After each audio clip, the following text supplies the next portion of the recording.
Morning friends, எல்லாருக்கும் வணக்கம். இன்றைக்கி வந்து திங்கட்கிழமை 25/5/2026 மே மாதம் 25ஆம் பராப வருடம் வைகாசி 11ஆம் நாள். இன்றைக்கி வந்து என்ன இதுன்னா சந்திராசிரமம், அவிட்ட நட்சத்திரத்துக்கு சந்திராசிரமம், சுப முகூர்த்த நாள். இன்னும் நமக்கு அக்னி நட்சத்திரம் இருக்குது, 28ஆம் தேதி தான் முடியுது. இன்றைய ராசி பலன்: மேஷம் வெற்றி, ரிஷபம் பாராட்டு, மிதுனம் வரவு, கடகம் வரவு, மிதுனம் நலம், கடகம் நலம், சிம்மம் லாபம், கன்னி கழிப்பு, துலாம் ஆதாயம், விருச்சிகம் பரிசு, தனுசு நன்மை, மகரம் சுகம், கும்பம் சந்தோஷம், மீனம் பெருமை. நாளைய விசேஷங்கள் வந்து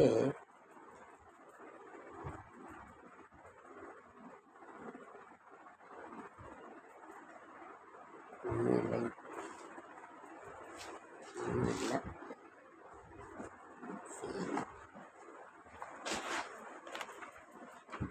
செடியாய வல்வினிகள் தீர்க்கும் திருமாலே, நெடியானே வேங்கடவான் என் கோயிலின் வாசல், அடியாரும் வானவரும் அறம்பெயரும் கிடந்தீங்க படியாய் கிடந்து உன் பவள வாய்க்கான் வேணும். விவாகம் சுப முகூர்த்த நாள், பாபகர தசமி. நாளைக்கு திருதினஸ்திருக்கு போட்டுருக்கு. சரி, நாம் வந்து அடுத்தது வந்து குரு பயிற்சி பலன்கள் பார்த்துக்கிட்டு இருக்கோம். இப்போ சிம்மத்துக்கு எப்படின்னு பார்க்கலாமா? நேற்று வந்து ஃப்ரெண்ட்ஸ் எத்தனை இதுன்னு நான் சொல்லலை. கடகத்துக்கு 100க்கு 70% நன்மை. இந்த தடவை வந்து கடகத்திற்கு சிம்மத்திற்கு 100க்கு 50% நன்மை. அப்போ சிம்மத்திற்கு இருங்க என்னன்னு பார்க்கலாம். குரு பெயர்ச்சி உங்கள் ராசிக்கு பஞ்சமம் அஷ்டமாதிபதி ஆனவர் குரு. அதாவது 5ஆம் இடத்திற்கும் 8ஆம் இடத்திற்கும் உருவான குரு பகவான் அவர் விரயஸ்தானத்தில் உச்சம் பெறுகிறார். சிம்மத்துக்கு விரயஸ்தானத்தில் உச்சம் பெறுகிறார். அப்போ வந்து விரய செலவுகள் நடக்கும். எனவே பிள்ளைகள் வழியில் ஒரு பெரும் விரயம் ஏற்படலாம். நல்ல காரியத்திற்கு விரயம் செய்வது நல்லது. முன்னோர் சொத்துக்களை முறையாக விட்டு பாகப்பிரிவினை செய்து கொள்வீர்கள். நண்பர்களை நம்பி ஒப்படைத்த தொழில் பிரச்சனைகள் வரலாம். வெற்றி தரும் குரு பார்வை. நவகிரகங்களின் பார்வையால் பலம் கிடைக்கும் குரு பகவான் கடகத்தில் இருந்து உங்களின் 4, 6, 8 ஆகிய 3 இடங்களையும் பார்க்கிறார். 4ஆம் இடம் வந்து மாத்ருஸ்தானம், ஆடம்பரத்துக்கு உரிய ஸ்தானம். மாத்ருஸ்தானம் சுகஸ்தானம் வலுப்பெறுகிறது. 6ஆம் இடத்தை பார்ப்பதினால் வம்பு வழக்கு நோய் நொடி இதெல்லாம் நமக்கு வராமல் பார்க்கிறது. 8ஆம் இடத்தை பார்ப்பதினால் உயிர் ஸ்தானம் அதை வந்து அந்த மாதிரி பயமெல்லாம் நமக்கு எதுவும் இல்லை. நல்லபடியாக நமக்கு அது இதாகுது.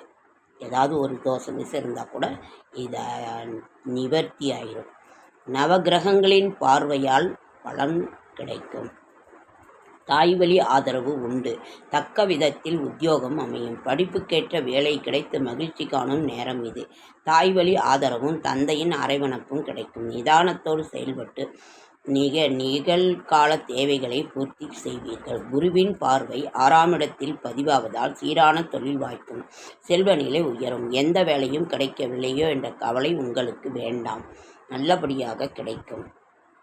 வேலையை 6ஆம் இடத்தை பார்க்கறதுனால வேலை, நோய் நொடி, பிணி, கோர்ட்டு கேஸு எல்லாத்துலேயும் வெற்றி கிடைக்கும். 8ஆம் இடத்தை குரு பகவான் பார்ப்பதினால் இடையூறு செய்தவர்கள் விலகுவர்.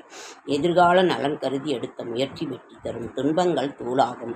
இன்பங்கள் இல்லம் வரவழைக்கும். குருவின் பார்வை பலனால் எனவே இப்பொழுது மனபயம் அகன்று நிம்மதி பெறுவீர்கள். திடீர் பயணங்கள் லாபம் உண்டு. பெண்களுக்கு குரு பயிற்சியின் விளைவாக புகழ்பெற்ற ஆலயங்களுக்கு சென்று வழிபாடு வாய்ப்பு கிடைக்கும். அம்மா வழியினால் நமக்கு நன்மை நிறைய கிடைக்கும்.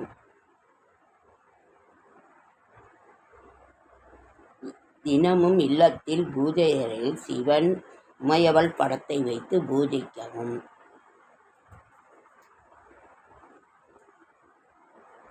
ஓகே, லைக் பண்ணுங்கள், ஷேர் பண்ணுங்கள், கமெண்ட் பண்ணுங்கள், சப்ஸ்கிரைப் பண்ணுங்கள். சிம்மத்துக்கு வந்து 4, 6, 8ஆம் இடத்தை பார்க்கின்றார். அந்த இடத்தை பார்க்கின்ற பொழுது வாழ்க்கை வளமாகும். நல்ல ஒரு இதுதான் நான் இது பண்ணியிருக்கேன். நல்லாயிருக்கும். சரியாய வல்வி நல்லாயிருக்கு எல்லாமே. ஓகே ஃப்ரெண்ட்ஸ், லைக் பண்ணுங்கள், ஷேர் பண்ணுங்கள், கமெண்ட் பண்ணுங்கள், சப்ஸ்கிரைப் பண்ணுங்கள். என்னால் முடிந்த ஆன்மீக தகவல் தர, நல்ல தகவல் தர என்னோடய ஷார்ட்ஸ் வீடியோ பார்க்குற அனைவருக்கும் நன்றி.